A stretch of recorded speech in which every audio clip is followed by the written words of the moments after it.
Tonight, U.S. Senator Jon Ossoff met with school superintendents in Atlanta to talk about the impact of the American Rescue Plan funding and how to get schools restarted in-person learning this fall.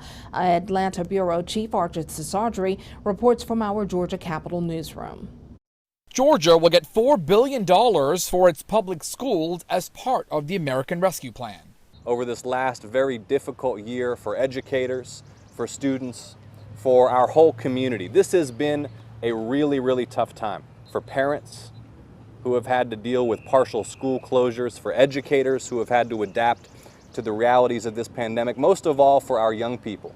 The funds give local school districts flexibility to get schools reopened this fall. Supporting and bringing on additional teaching resources. We've utilized those funds for things such as wellness and intervention needs, social emotional wellness for not just our students but for our staff as well.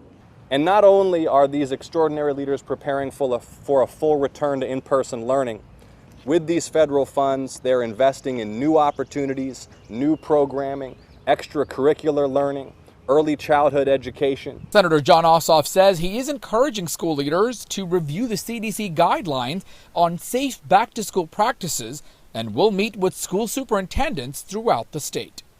So that schools can not just return fully to in-person learning, but make this coming school year the best in our history. And I'm continuing to work with local school leaders to make sure that our kids get the absolute best education they can in this coming school year. I know we're all eager, not just for a return to normal, but for the best school year in our history.